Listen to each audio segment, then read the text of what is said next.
Hiya folks, still croaky voice, even more so after my awesome day. And this is Karl-James Langford. It's the 19th of September 2014 and it's a Friday. Personally I want to discuss two things. I've had a really awesome day in London today and I want to discuss that.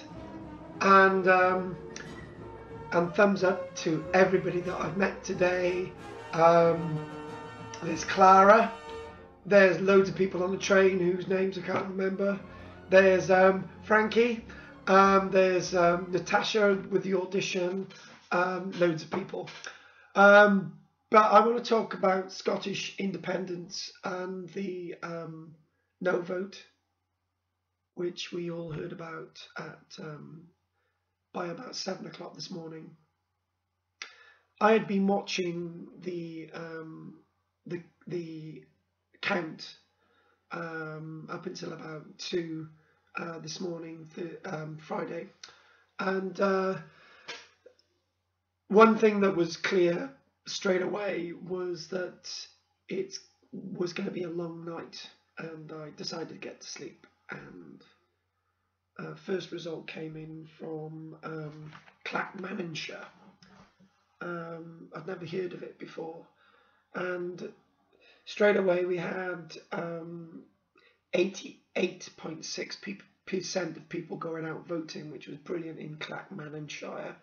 Overall, by the end of the evening, it was 84.5%, which hadn't been seen since 1951. And the yes vote in Clackmannanshire in Scotland at 1:28 this morning, Friday, the 19th of September. The yes vote was 16,350, which was 46% of the electorate voted in Clackmannanshire for yes, and then it was 19,036 for no, which was 54%. And in fact, by 7 o'clock in the morning, that was probably very much what the further result, which the final result would be for the whole of Scotland. The whole of Scotland voted 45% yes and 55% no. And if you'd said that was going to be the result 10 years ago, people wouldn't have believed you.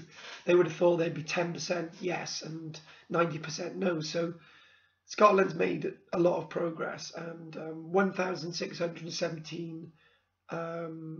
Start again. 1,617,989 people voted yes, and 2,001,926 voted no.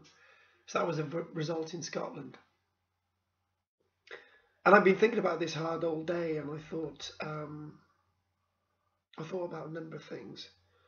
And when I was coming back on the train today, I heard somebody mention that Alex Salmond had resigned. And I'm sorry I can't give my usual enthusiasm because of my voice at this minute, but I felt devastated. Alex Salmond, the leader of the SNP, First Minister for the Scottish Assembly, massive amount of respect for the guy. He's one of the major weights in British politics. He's well loved. He's well respected in Scotland by all sides. And it's said that lots of people, even if they were going to vote no, wanted to keep Alex Salmond as their First Minister. I heard that a few times. And I felt, certainly when I heard that, about have a drink. Sorry.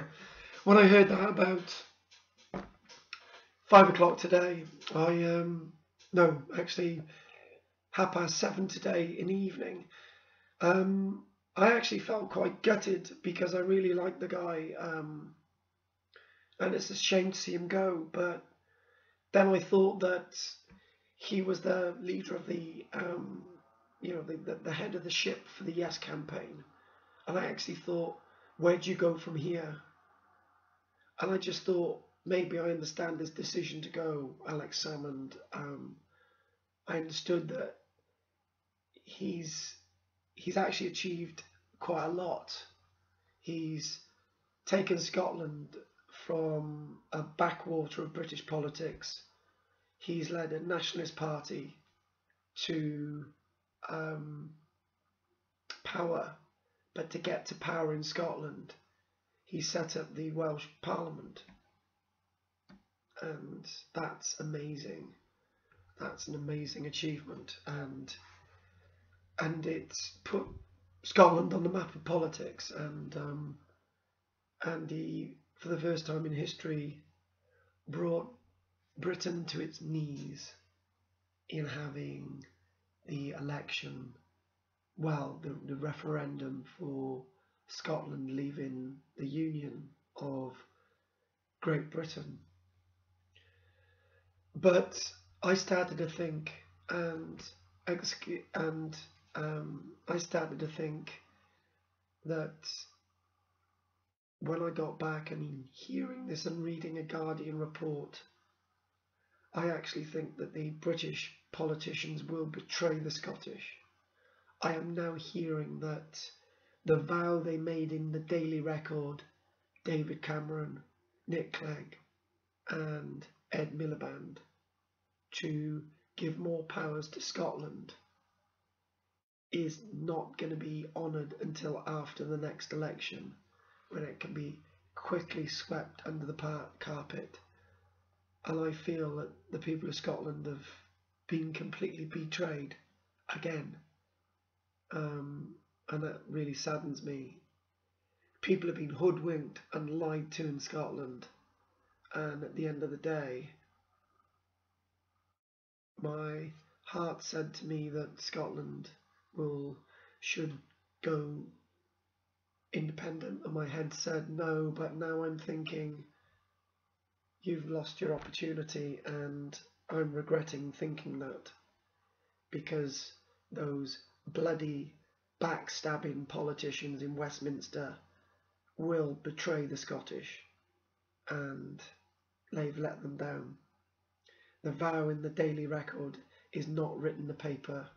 It's not worth the paper it's written on. And the more mature people in Scotland let the future generations in Scotland down. The Westminster politicians will be gone. All of the Westminster leaders will be gone in a year's time. David Cameron will be out. Nick Clegg will be out. Ed Miliband won't last. And the people of Scotland have been let down. They've been betrayed. And I am sorry that I actually was against Scotland being independent.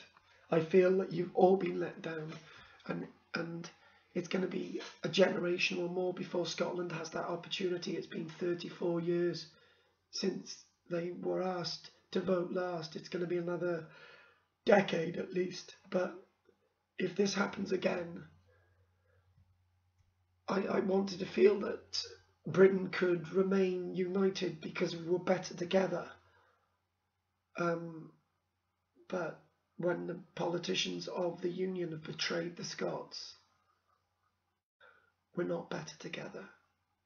The Scots had their chance and they've lost their chance.